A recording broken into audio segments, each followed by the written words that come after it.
नमस्कार, सगरमाथा विशेषमा स्वागत छ। म रोहित भण्डारी। दर्शकवृन्द, संविधान घोषणापछि राजनीतिक दलहरूको ध्यान संविधान कार्यान्वयनतर्फ केन्द्रित हुनुपर्ने हो। संविधान घोषणाताका एक देखिएका प्रमुख राजनीतिक दलहरू संविधान कार्यान्वयनका मामलामा पनि एक हुनुपर्ने हो, मिलेर अघि बढ्नुपर्ने हो। आम अपेक्षा पनि यही हो। तर राजनीतिक दलहरू संविधान कार्यान्वयनका मामलामा जनताको अपेक्षा अनुसार मिल्न सकिरहेका छैनन्। आरोप प्रत्यारोप राजनीतिक दलका नेताहरूको दैनिकी जस्तै भएको छ। विशेष गरी सत्तारूढ दलका नेताहरूले प्रतिपक्षी दलका नेताहरूलाई आरोप लगाउने र प्रतिपक्षी दलका नेताहरूले सत्तारूढ दलका नेताहरूलाई संविधान कार्यान्वयनका मामलामा जिम्मेवार बन्न नसकेको आरोप लगाउने, यस्तै चलिरहेको छ। यसरी संविधान कार्यान्वयन कसरी हुन सक्ला? हामी आजको कार्यक्रममा संविधान कार्यान्वयनकै विषयमा केन्द्रित रहेर कुराकानी गर्दैछौँ। आज हामीसँगै स्टुडियोमा हुनुहुन्छ नेकपा एमालेका प्रमुख सचेतक भानुभक्त ढकाल। स्वागत छ यहाँलाई। धन्यवाद। यो जनस्तरमा एक खालको चिन्ता उत्पन्न भएको छ। राजनैतिक दलका नेताहरूको जुन आरोप प्रत्यारोप जे देखिन्छ, हुन त बेला बेलामा मिले जस्तो पनि देखिन्छ। यद्यपि यो संविधान कार्यान्वयनमा दलहरू त्यति जिम्मेवार बनेनन्, संविधान कार्यान्वयन गर्दैनन् कि भन्ने यो चिन्ता देखियो। जनतालाई कतिन्जेल यस्तो खालको चिन्ता? तपाईले प्रश्न चाहिँ एकदम ठिक राख्नुभयो र जनताको त्यो चिन्ता पनि स्वाभाविक हो भन्ने ठान्छु मैले। किनभने जनताका आफ्ना प्रतिनिधिहरूबाट आफ्नो संविधान आफै निर्माण गर्ने कुरा घोषणा भएको करिब 70 वर्षपछि मात्रै पूरा गरियो र हामीले आफ्नो संविधान आफै बनाउने क्रममा पनि धेरै अप्ठ्याराहरू सहेर नै हामीले त्यसलाई पार गर्यौं र त्यो पार गर्दाखेरि दलहरूको बीचमा 16 बुँदे सहमति र मूलभूत रूपमा यो संविधान निर्माण गर्दाखेरि सँगै रहेका दलहरूको बीचमा संविधान कार्यान्वयन गर्दासम्म अथवा अर्को निर्वाचन नगर्दासम्म सहमतिकै आधारमा बढ्छौं भनेर नेपाली जनताको भावना अनुरूप नै दलहरूले सहमति गरेका थिए। तर संविधान घोषणा भएपछि त्यो हुन सकेन।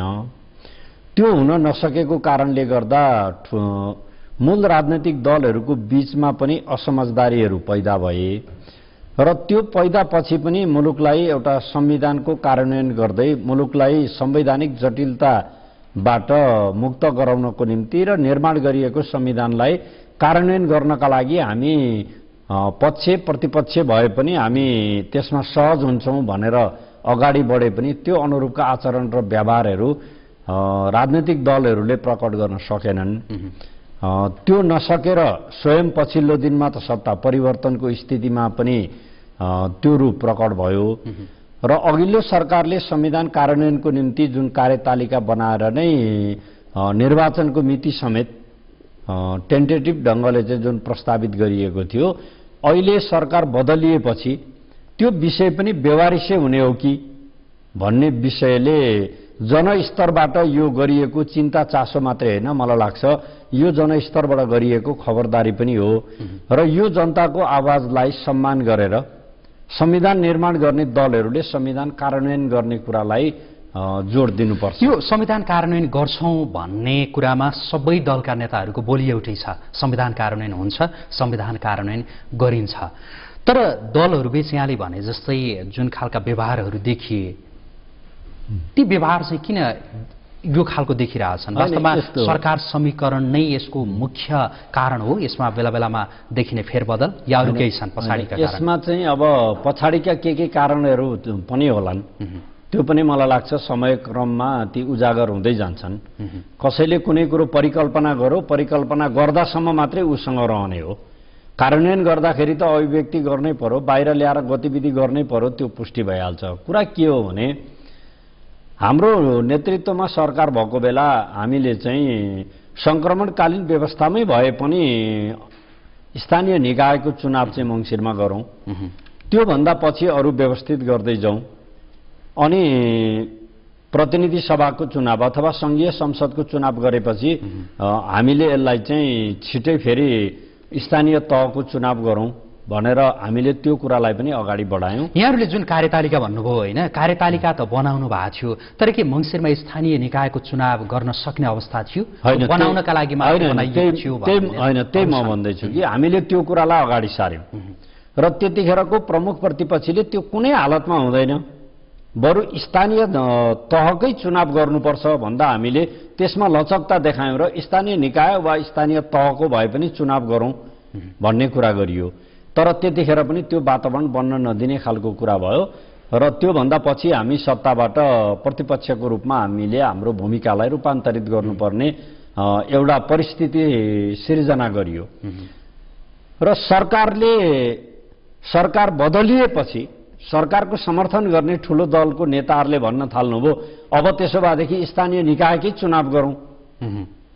मैले यो मात्रै के प्रसङ्गमा भन्न खोजेको भने सत्तामा अर्को हुँदाखेरि एउटा कुरा, सत्तामा आफू गएपछि अर्को कुरा गर्ने खालको कुरा गरियो भने यसले संविधान कार्यान्वयन गर्ने कुरालाई जटिलतामा ल्याउँछ। एक, दोस्रो, यो सरकार बदलिएपछि मङ्सिरमा चुनाव हुँदैन, चैतमा गर्ने भन्ने खालको कुरा गर्नुभयो।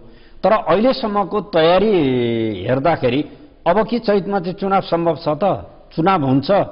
चुनावका कुराका लागि कुरा गर्ने कुराका लागि त उहाँहरू स्वतन्त्रै हुनुहुन्छ, गरिरहनु भएको छ। अहिलेको कुरा यो हो, त्यति बेला जति बेला नेकपा एमाले सरकारको नेतृत्व गरिरहेको थियो र मङ्सिरमा चुनाव जुन खालको कार्यतालिकाको यहाँले कुरा गर्नुभयो, यो चुनावका लागि जुन स्थानीय तहको पुनर्संरचना एउटा पाटो रह्यो होइन, त्यो भन्दा पनि अर्को महत्त्वपूर्ण सवाल भनेको तराई मधेस केन्द्रित राजनैतिक दलहरू जसले यो संविधानलाई सहज रूपमा स्वीकार नगरिसकेको अवस्था र उहाँहरू आन्दोलनमा हुनुहुन्थ्यो, त्यतातिर जिम्मेवार नबनेका कारणले पनि अहिलेको होइन। अब त्यसलाई अब कसरी लिने, मान्छेहरूले लिने त दृष्टिकोणहरू आफ्ना आफ्ना छन् होइन। प्रकृतिले सबैलाई आँखा दिएकै छ, हेर्न सकिहालिन्छ।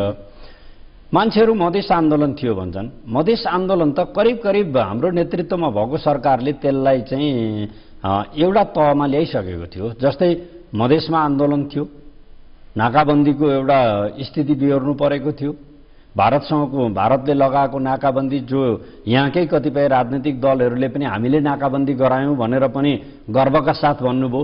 तर त्यो स्थितिको अन्त्य गर्दै मधेस केन्द्रित ठाउँमा भएको आन्दोलनलाई क्रमशः खुल्ला मञ्च हुँदै हामी सरकारबाट बाहिर जाने बेलामा आन्दोलन तत्कालका लागि स्थगित भएको थियो, तर असन्तुष्टि त अहिलेसम्म पनि त्यो उस्तै छ होइन। यस्तो मैले चाहिँ यसलाई कसरी हेर्छु भने संविधान निर्माण गर्ने सन्दर्भमा संविधान बन्न नदिने कतिपयका चाहनाहरू त्यसमा मधेस केन्द्रित दलहरूको नाममा पनि भए। जस्तै हामीले संविधान सभाबाट जतिखेर संविधान बनाउन लागेका थियौँ त्यतिखेर उहाँहरू बाहिर निस्किनुभयो। तर संविधान निर्माण गरिसकेपछि एउटा सुन्दर पक्ष के रह्यो भने त्यसको पहिलो कार्यान्वयन के थियो भन्दा प्रधानमन्त्रीको चुनाव थियो। त्यो चुनावमा नै उहाँहरू आएर चाहिँ मतदान गर्नुभयो। मतदान कसलाई गर्नुभयो त्यतातिर नजाउँ, किनभने लोकतन्त्रमा मतदान गर्ने स्वतन्त्रता सबैलाई छँदैछ होइन। मतदानको प्रक्रियामा आउनुभयो। त्योभन्दा पछि उहाँहरूले संविधानको पुनर्लेखनको कुरा गर्नुभयो। संविधान हामी मान्दैनौँ भन्नुभयो। तर केपी ओलीको बहिर्गमन ताकत त्यही संविधानलाई मानेर संविधानमाथि आधारित भएर अविश्वासको प्रस्तावमा उहाँहरू हस्ताक्षर गराएर संसद नछोड्ने ठाउँसम्म पुर्याउने कामको अगुवाई त कसले गर्यौँ भन्दा त्यो त हामीले नै गर्यौँ। अब हिजो पुनर्लेखन भन्ने साथीहरू अहिले संविधान संशोधन हाम्रा पनि केही मुद्दाहरू छन् भनिरहनु भएको छ। ठिकै छ, उहाँहरूका जायज मुद्दाहरूको बारेमा सुन्ने कुरा आवश्यक हुँदाखेरि राष्ट्र र जनताको हितमा छन् भने त्यसलाई संशोधन पनि भोलि होला। तर हिजोको जे स्थिति थियो त्यो स्थितिबाट नाकाबन्दीको हिसाबले हेर्दा नाकाबन्दीलाई सहरीकरण गर्ने कुरा, भारतसँगको बिग्रेको सम्बन्धलाई उहाँहरूले जसरी प्रधानमन्त्रीको निर्वाचनमा आउनुभयो भनेर यहाँले भन्नुभयो, यहाँहरूका कारणले त्यो अवस्था सहज भएको थियो या तात्कालीन अवस्थामा माओवादी केन्द्र, नेपाली काङ्ग्रेस जसले तराई मधेस केन्द्रित राजनीतिक दलको माग हामी सम्बोधन गर्छौँ भनेर उहाँहरूले भनिसकेपछि उहाँहरू आउनुभयो? जस तपाईँले जसरी हामीले लियौँ भनेर लिन खोजिरहनु भएको छ होइन।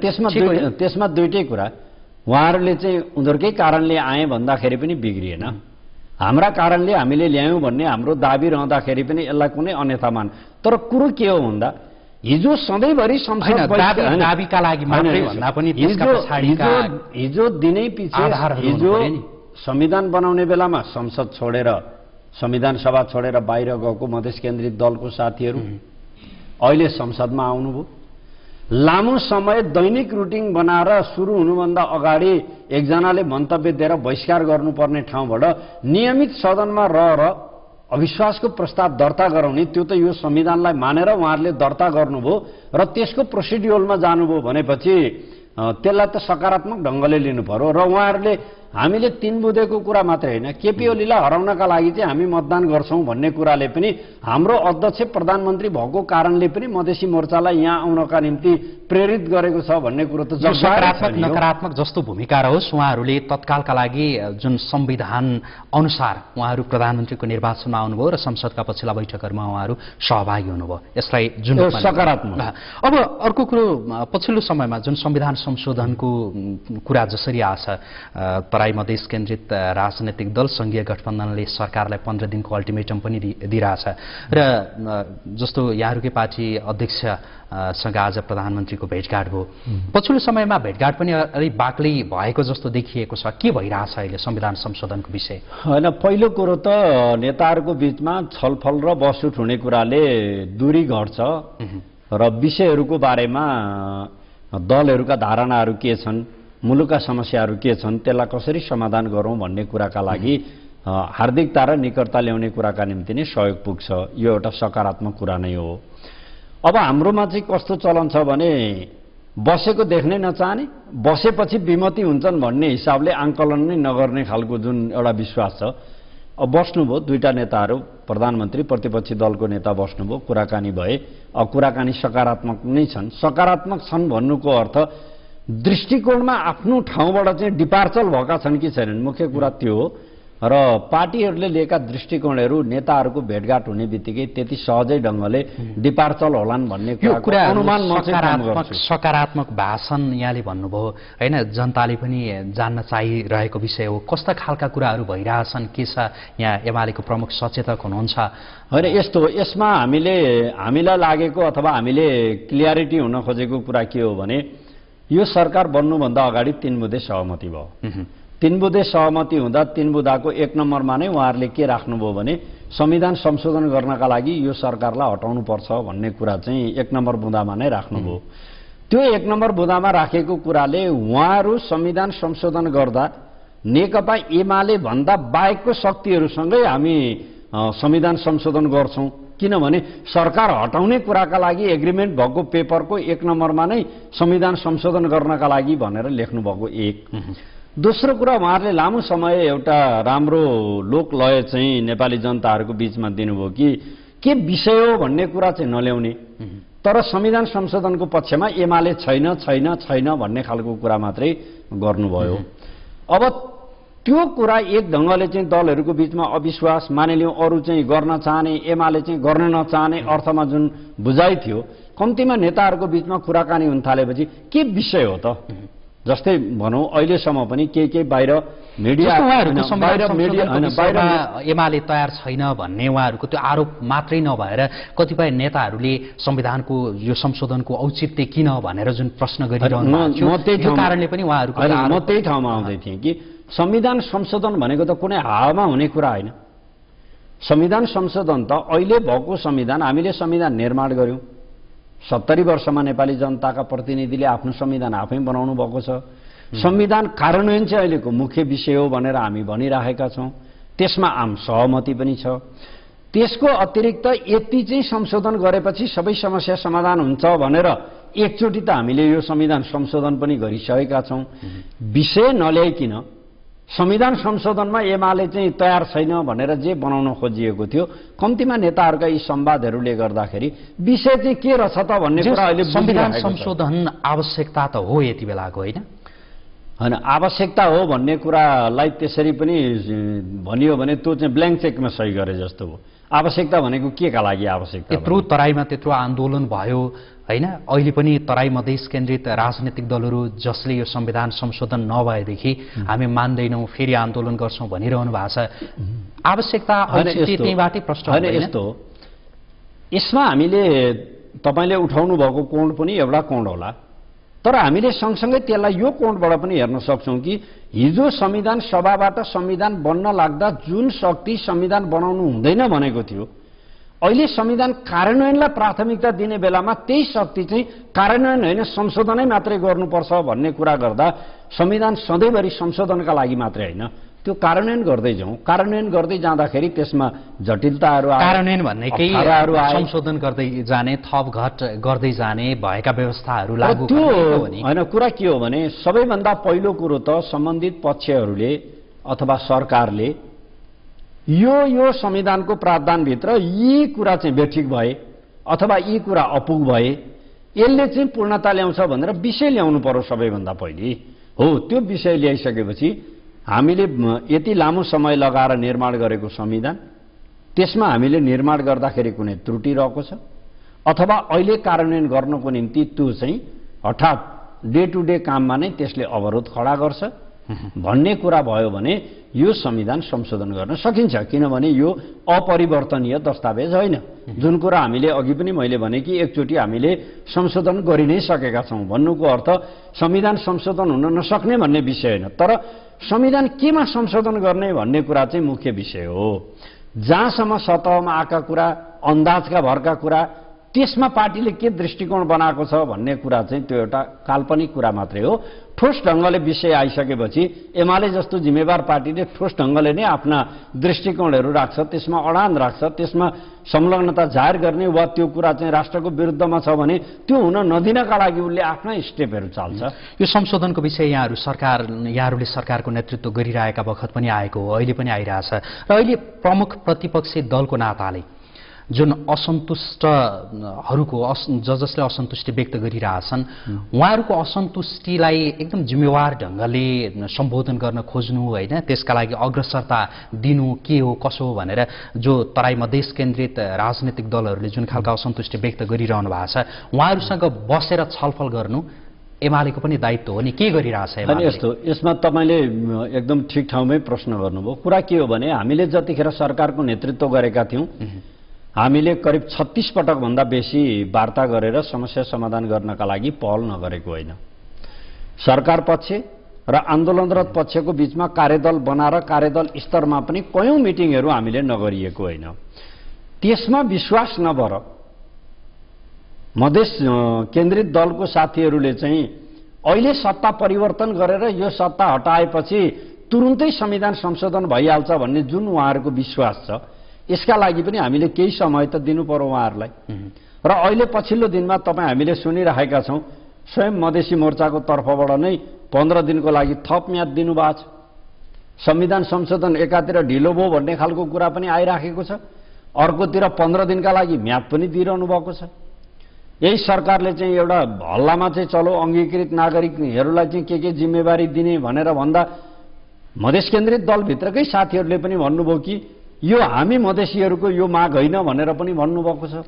त्यसले गर्दा यहाँ माग बनाइदिने, संशोधन गराइदिने, अरू कसैको रिमोटमा छ अथवा अरू कसैको ठाउँमा प्रायोजित ढंगले योजना बन्छ, यानी जुन त्यो अंगीकृत नागरिकताको जुन कुरा गर्नुभयो हैन, त्यो अब जस्तो प्रधानमन्त्रीले पनि त्यो विषय होइन भनेर भनिसक्नु भएको छ, अरू मन्त्रीहरूले पनि भन्नुभएको छ, अब जस्तो तराई मधेस केन्द्रित दलका नेताहरूले पनि हाम्रो त्यो माग होइन भनेर भन्नुभएको छ। यो त एक किसिमको सतहमा त्यतिकै आएका कुरामा यसका पछि लाग्नुको अर्थ पनि त्यो थियो। बहुतै राम्रो कुरा गर्नुभयो कि अहिले सतहमा आएका ठोस ढंगले बाहिर नआएका संशोधनका निम्ति विभिन्न खालका 3-4 वटा विषय मध्ये त एउटा त यो पनि थियो। अहिले यो सतहमा आएपछि संशोधनको लागि जुन तराई मधेस केन्द्रित दलले यो अंगीकृत नागरिकता वाहकलाई चाहिँ राष्ट्र प्रमुख बनाउनु पर्छ भन्ने त्यो माग त उहाँहरूले गरेकै छैन भन्नुभएको छ। त्यो विषयमा छलफलै त्यसो भएदेखि तपाईँ हामीले एकदम प्रश्न यो मिडिया मार्फत म के प्रश्न गराउन चाहौँ भने एउटा अंगीकृत नागरिकले राज्यको कार्यकारी र अन्य प्रमुख ठाउँमा होइन भनेपछि संविधानमा संशोधन गर्ने त्यो विषय परेन नि त, एउटा घट हो उहाँहरूको। अब बाँकी के छन् सतहमा यही ढंगले ल्याएर छलफल गर्दै जाँदाखेरि त समस्या त समाधान हुने। मैले त्यही सोधिरहेको थिएँ यहाँलाई कि जो तराई मधेस केन्द्रित दलहरूलाई चाहिँ तपाईँहरूका मागहरू के हुन् त भनेर एउटा प्रमुख प्रतिपक्षी दलको नाताले त्यो जिम्मेवारी त्यो अग्रसरता किन नलिएको एमालेले? होइन, हामीले त सुरुमा के भन्यौं भने हामीले हाम्रो सरकारलाई गिराएर यो नयाँ सरकार बनिसकेपछि यो सरकारलाई हामीले राम्रा काम गर्नुहोस्, साह्रो गाह्रो पर्दा हामी साथै दिन्छौँ भनेर भन्यौँ र त्यही दिन हामीले भन्यौँ तपाईँलाई मतदान गरेका साथीहरू हाम्रो छिमेक भएर बसिरहनु भएको छ, उहाँहरू सत्ता पक्षमा मतदान गर्नुभएको छ, बस्न चाहिँ अपोजिसनको कित्तामा बस्नुभएको छ, उहाँहरूका कुराहरू के हुन्, उहाँहरूका कुरा सुनेर उहाँहरूलाई पनि तपाईँहरूतिरै बसाइ सराई गराउनुहोस् भनेर हामीले भनेकै छौँ। अब उहाँहरूले हामीमाथि चरम अविश्वास गरेर अहिले बनेको यो वर्तमान सरकारले चाहिँ सबै समस्या समाधान गर्छ भनेर उहाँहरू सत्ता पक्ष हुनुभएको हो नि, सरकारमा उहाँहरू हुनुहुन्न, तर पक्षधर्ताको हिसाबले त उहाँहरू त सत्ता पक्ष हो। अब सत्ता पक्षमा नै उहाँहरू रहनुभएको कारणले गर्दा हामी विपक्षीहरूले अहिले नै धेरै पहल गर्दाखेरि नेपालमा त छिटो छिटो सत्ता समीकरणका लागि कुराकानीहरू भइरहने, हामी त त्यो आरोप लाग्न सक्छ, हामी त त्यो मुद्देमा छैनौँ हामी। तर यहाँले त्यो भनिरहँदा यहाँको अध्यक्षले के भन्नुभएको छ भने अब सरकारको नेतृत्व नेकपा एमाले गर्नुपर्छ, त्यो बेला आइसक्यो भन्ने खालको उहाँले अभिव्यक्ति दिनुभएको छ। यो सरकारको नेतृत्व गर्ने लोभ फेरि जागेको हो कि के हो यो चाहिँ, जस उहाँको अभिव्यक्ति भएको छ? सत्ता राजनैतिक पार्टीहरू निर्माण गर्ने, पार्टीहरूलाई जनताले विश्वास दिए भने सत्तामा पुग्ने, सत्ताबाट राष्ट्र र जनताको सेवा गर्ने, जनताले त्यो म्यान्डेटमा पुगेनन् भने जनताको पक्षमा काम गर्ने, जनताको सेवा गर्ने, त्योभन्दा अर्को कुनै अभिष्ट दलहरूको हुँदैन। त्यसले गर्दा एमाले जतिको योग्य सरकार चलाउनका लागि त अरू पार्टी र अरू नेताहरू रहेन रहेछन् भन्ने कुराको त हामीले एउटा मान्यता स्थापित पनि गरेका छौँ। तर अहिले जुन सरकार बनेको छ, जुन उहाँहरूले चाहिँ 9 महिनाको लागि अथवा अरू के कुराहरू आन्तरिक होला त्यो उहाँहरूको मामला हो, यो सत्ता समीकरण परिवर्तन गर्ने कुरामा अथवा यो सरकारलाई यहाँनिरबाट कमजोर बनाऊ भन्ने खालको पक्षमा हामी छैनौँ। हाम्रो भनाइ, हाम्रो अहिले पनि एक मात्र ध्येय के हो भने संविधानको कार्यान्वयन हुनु पर्यो। त्यो कार्यान्वयनको निम्ति 74 साल माघ 7 गते भन्दा अगाडि मुलुकमा 3 तहको निर्वाचन हुनु पर्यो र संविधानले परिकल्पना गरेका संवैधानिक निकायहरू अङ्गहरू जुन छन् यसले पूर्णता प्राप्त गर्नु पर्यो। त्यसमा हाम्रो पोजिसन कहाँनिर हुन्छ कि हुँदैन भन्ने कुरामा हामी छैनौँ र सत्तामा यो अहिले भएको सरकारलाई चाहिँ कमजोर बनाऊ त्यहाँदेखि हाम्रो पालो आउँछ भन्ने होइन। राष्ट्र र जनताप्रतिको यो जिम्मेवारीको कुरा र यो संविधान कार्यान्वयनको कुरा हुँदाखेरि हामी प्रतिपक्षमा रहेर चाहिँ एकदम सहयोग गर्नका लागि अहिले पनि। तर मैले त्यही सोधेँ फेरि, तर उहाँको जुन अभिव्यक्ति आयो सरकारको नेतृत्व गर्नुपर्छ अब एमाले भनेर, अब जस्तै यही बिचमा अख्तियार प्रमुख आयुक्तमाथि जुन महाअभियोग पनि दर्ता भयो होइन, अनि उहाँको अभिव्यक्ति पनि यस्तो आयो कति फेरि अब सरकार परिवर्तनको खेल सुरु भइसक्यो कि सरकारबाट बाहिर बसिसकेपछि दलका नेताहरूलाई चाहिँ अलिकति छटपटी त्यो हुन्छ भन्ने जुन आम जनताको त्यो आरोप पनि छ होइन। लोकमान सिंह कार्कीजीमाथि अथवा अख्तियार दुरुपयोग अनुसन्धान आयोगको प्रमुख आयुक्तमाथि हामीले महाअभियोगको प्रस्ताव लगाएका छौँ। त्यो दलहरूको शीर्ष नेताहरूको बीचमा सैद्धान्तिक सहमति भएपछि हामीले अगाडि बढाएका हौँ र त्यो विषय चाहिँ एउटा संवैधानिक आयोगको प्रमुख भएको व्यक्तिले आफ्नो पद र ओहदाको दुरुपयोग गरेर संविधानको बर्खिलापमा जाने, कानुन उल्लङ्घन गर्ने, कानुन आफ्नो हातमा लिएर अरूमाथि त्राइमाम शासन चलाउने खालको जुन उहाँको प्रवृत्ति रह्यो यसलाई नियन्त्रण गर्नको निम्ति हामीले महाअभियोगको प्रस्ताव अगाडि बढायौँ र यो महाअभियोगको प्रस्तावमा अहिले प्रस्तावक र समर्थकको रूपमा एमाले र माओवादी छौँ। नेपाली काङ्ग्रेससँग पनि सैद्धान्तिक कुराकानी भएर नेतृत्व स्तरमा त्यो कुराकानी भएपछि अगाडि बढेको हो र यसमा नेपाली काङ्ग्रेस पनि संलग्न छ भन्ने हाम्रो बुझाइ नै हो। किनभने 1/3 सिट ओगटेको नेपाली काङ्ग्रेस बिना यो पास हुँदैन भन्ने कुरो त हामी पनि जानकारै छौँ।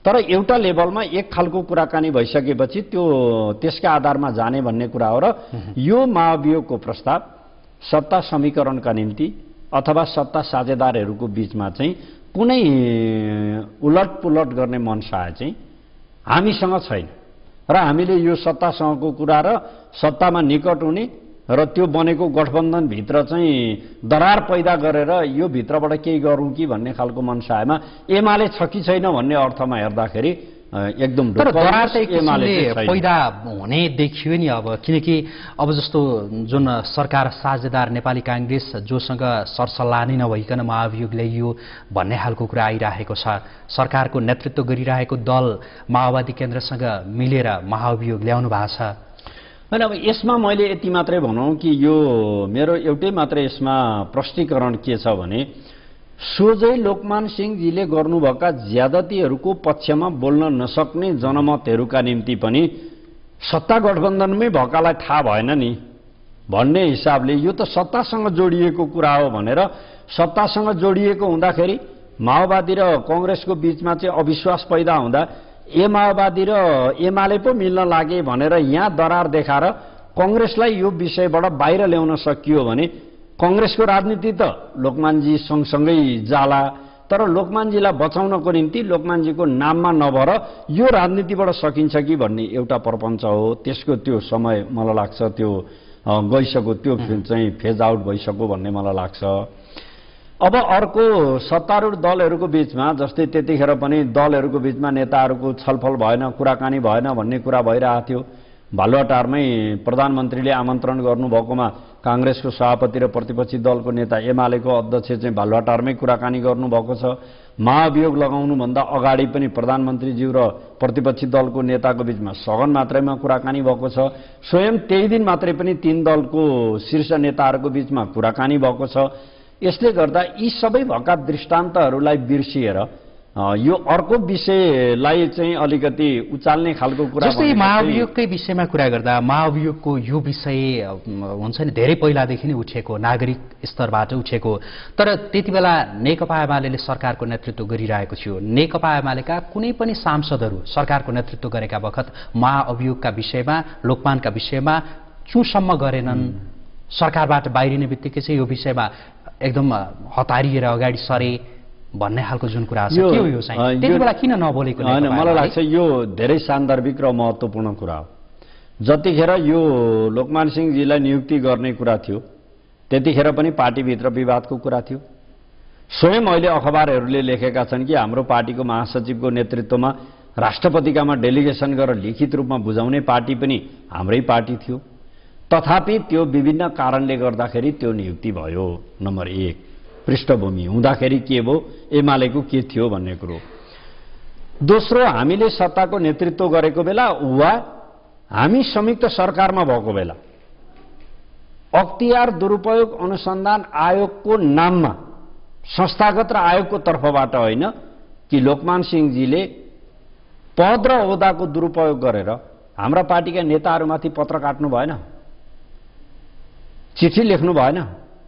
सुशील कोइराला प्रधानमन्त्री भएको बेला दुईजना हाम्रो मन्त्रीलाई चाहिँ यी मन्त्रीहरूलाई चाहिँ निकाल्नुपर्छ भनेर चाहिँ निर्देशन दिनु भएन। त्यही सोधिरहेको छु कि मैले भन्न खोजेको नेताहरू त्यतिखेर त्यो हुँदाखेरि पनि ती माथि ज्यादती नै हो भन्ने कुरो। एकजनाले राजीनामा दिनुभयो, एकजनाले दिनु भएन। राधा गेवाली मैले अहिले पनि सम्झिरहेको छु, उहाँलाई प्रधानमन्त्रीले निकाल्नुभयो। पछि अदालत राधा गेवालीको प्रसङ्ग अर्कै थियो होइन, मैले भन्छु पछि अदालतले चाहिँ त्यो अख्तियारले जे कुरामा चाहिँ भनेको थियो त्यो कुरा चाहिँ बेठिक हो भनेर अख्तियारले त्यसको सफाई दियो उहाँलाई। मैले भन्न खोजेको पदमा बहाल रहँदा सर्वसाधारणका लागि होइन, मन्त्रीहरूमाथि त्यति ज्यादती हुँदा पनि हामीले त्यतिखेर किन यसको बारेमा चाहिँ महाभियोगको कुरा गरेनौँ भन्दा त्यतिखेर हामीले यो कुरा उठाउँदाखेरि प्रतिशोधले गर्यो।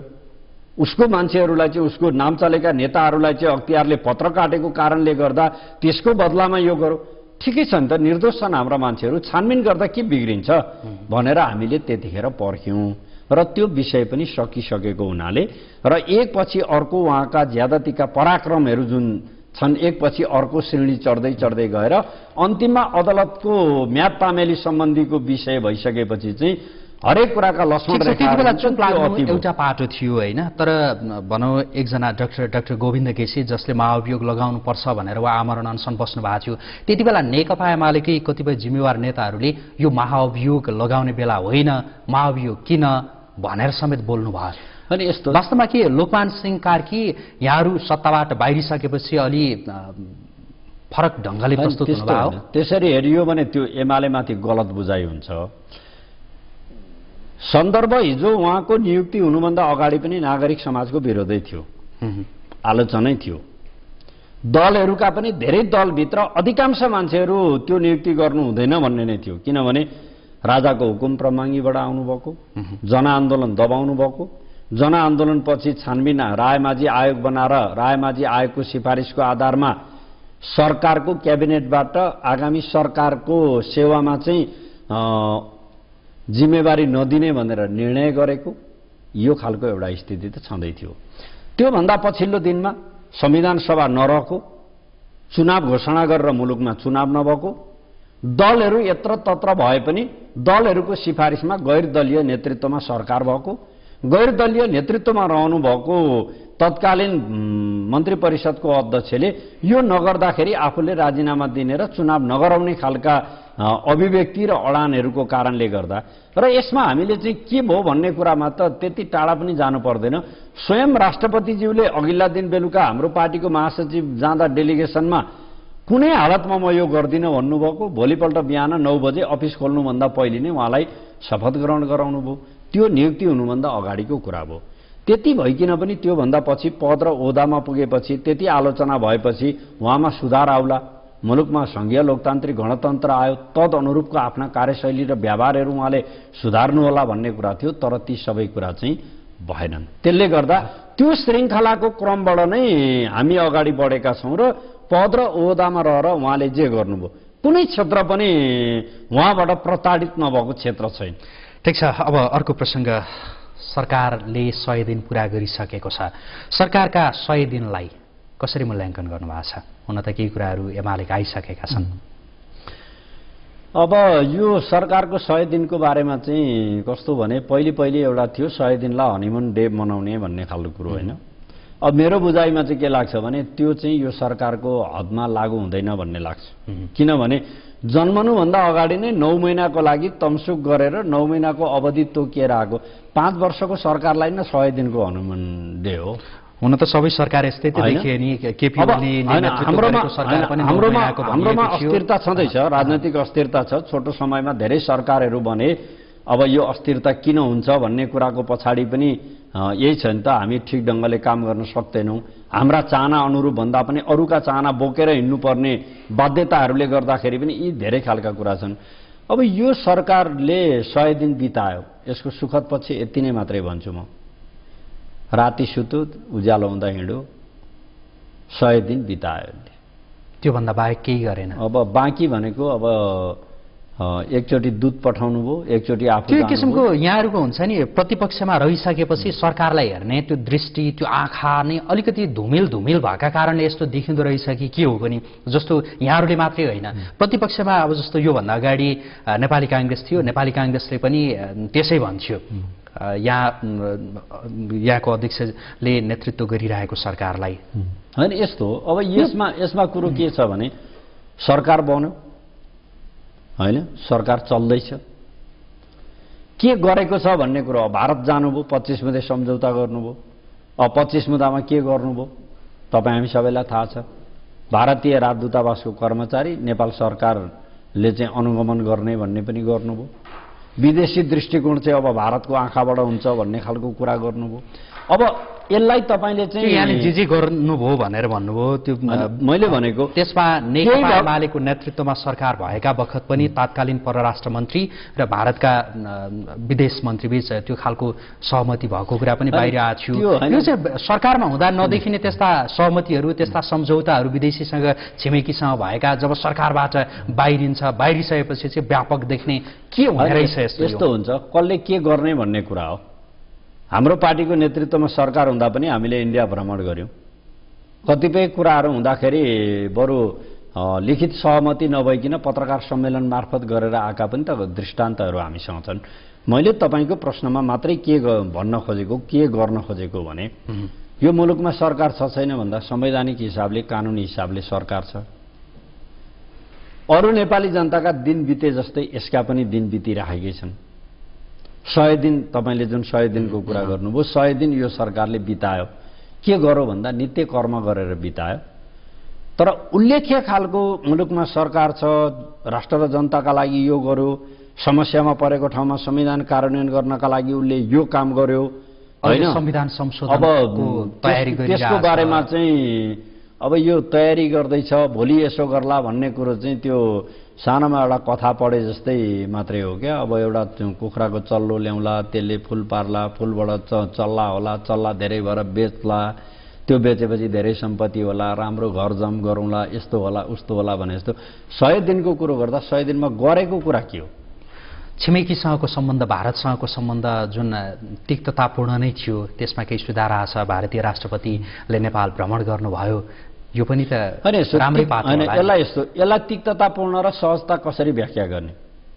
केपी ओली प्रधानमन्त्रीमा चुनिनुभन्दा अगाडि नाकाबन्दी थियो, किनभने संविधान घोषणा हुने बित्तिकै नाकाबन्दी भयो। उहाँ त असोज 24 गते इलेक्टेड हुनुभएको। अब नाकाबन्दी नखोली म त्यहाँ आउँदिनँ भनेर भनेका कारणले नाकाबन्दी भारतले खुलाइसकेको थियो। सम्बन्धमा एकदम हार्दिकतापूर्ण स्थिति चाहिँ आइसकेकै थियो। अब त्यसलाई तपाईँ हार्दिकतापूर्ण भयो भन्ने कि हाम्रो अहिलेको प्रधानमन्त्री भारतमा गएर राष्ट्रिय हित र राष्ट्रियताका अडानभन्दा पृथक ढङ्गले उहाँ गलेर आउनुभयो होइन, त्यो कुरालाई चाहिँ राम्रो मान्ने भन्ने कुरो चाहिँ दृष्टिकोण हो, मान्छेको चाहना हो। कतिलाई गुलियो मनपर्छ, कतिलाई नुनिलो मनपर्छ, कतिलाई त विषय राम्रो हो भन्ने पनि लाग्छ होइन। अब विषका पनि त नकारात्मक पाटा मात्रै हुँदैनन्। औषधिहरूका लागि त कतिपय विषय मिलाएर पनि बनाउला। त्यसले गर्दा यो सरकारले 100 दिनमा भन्नाले दिन कटाउने कुरा एउटा कुरा हो, तर राष्ट्रका उत्पन्न समस्याहरू समाधान गर्नका लागि यो क्षेत्रमा चाहिँ ठोस ढङ्गले यो काम गर्यो भन्ने यति बेला अहिले गर्नुपर्ने काम चाहिँ के हो त सरकारले? यतिखेर सरकारले गर्ने कुरा भनेको चाहिँ लामो समयपछि नेपाली जनताले बनाएको संविधान, त्यसको मर्म अनुरूप संविधानको कार्यान्वयन हुन्छ। संविधान कार्यान्वयनका लागि हाम्रा यी प्रतिबद्धता हुन्। यो समयमा यो चुनाव हुन्छ। हामी यो ढङ्गले मुलुकका समस्या समाधान गर्छौँ। त्यसको निम्ति सत्तापक्ष, बाहिर रहेका, आन्दोलनमा रहेका सबैलाई समेटेर लाने खालको कुराका लागि चाहिँ हाम्रा कार्यक्रमहरू यी हुन् भनेर त्यसमा हिँडाउन सक्नु पर्यो। त्यो इच्छा शक्तिका साथ जान सक्नु पर्यो। अब यहाँ त के हुन्छ, भारतको राष्ट्रपतिजी आउँदा राष्ट्रिय विदा दिनुभयो। विदा किन दिएको भनेर मान्छेहरूले प्रश्न गरे। होइन, राष्ट्रपतिसँग सल्लाह गरेर गरेको भन्नु। सुजाताजीलाई 50 लाखको उपचारको कुरा गर्नुभयो। के गरेको यो भनेर भनौँ, शेरबहादुरजीले भनेर गरेको। अनि त्यो उपचार खर्चको विषयमा कुरा गर्ने हो होइन, मैले आग्रह पूर्वाग्रह नराखिकन कुरा गर्ने जस्तो एमालेका नेताहरू होइन, मैले भन्न खोजेको होइन, त्यो विषयमा मेरो आफ्नो अवधारणा छँदैछ, म त्यहाँ आउँला लिएका छन् होइन, त्यो विषय अलग हो। तर मैले भन्न खोजेको कुरा के हो भने, कार्यकारी प्रमुख प्रधानमन्त्रीको ठाउँमा बसेको कसैले केही भन्यो, त्यसैले भनेको सबै कुरा गर्ने हो भने किन प्रधानमन्त्री भइरहने? रेस्पोन्सिबिलिटी उसको हुन्छ कि हुँदैन? मैले भन्न खोजेको दिनु हुन्थ्यो कि हुँदैन थियो, त्यो अलग विषय हो। मान्छे मर्न आँटिरहेछ, उपचार गर्ने कि नगर्ने, मानवीयता हुन्छ कि हुँदैन, कति दिनुपर्छ, त्यसको प्रोसिड्युर के होला, विधि पुर्याउने खालको कुरा त्यो आफ्नो ठाउँमा छ। यो मान्छेहरूले जसरी भनिरहेछन् उपचार भएर मान्छे अस्पतालमा भएको छ, अब त्यो उपचार नभएर अहिले मर्दिए हुन्थ्यो कि झैँ गरेर भन्नुपर्छ भन्ने मैले पनि ठान्दिनँ। तर राज्यले पारदर्शी हुनु पर्यो, विधि सम्मत हुनु पर्यो र हाम्रो मेडिकल बोर्डले सिफारिस गरेर त्यसका आधारमा गर्नु पर्यो। नेपालमा नहुने हुँदा विदेशमा लगेर पनि उपचार गराउनु पर्यो। तर त्यो गराएको कुरा पनि जब क्याबिनेटबाट निर्णय हुन्छ, स्वास्थ्य मन्त्री प्रस्ताव लाँदैनन्, अर्को गृहमन्त्रीले लान्छ, अनि क्याबिनेटले गरेको निर्णयप्रति चाहिँ मैले होइन फलानाले भनेको भन्ने, मैले भनेको जिम्मेवारीपन कति छ हामीमा भन्ने कुराको एउटा दृष्टान्त मात्रै मैले यहाँ समक्ष राखेको। हस्, यहाँलाई समय विचारका लागि धन्यवाद। धन्यवाद। दर्शकवृन्द, हामी कुराकानी गर्दैथ्यौँ नेकपा एमालेका प्रमुख सचेतक भानुभक्त ढकालसँग। आजका लागि सगरमाथा विशेष यही सकिन्छ। सगरमाथा टेलिभिजन हेर्दै गर्नुहोला। नमस्कार।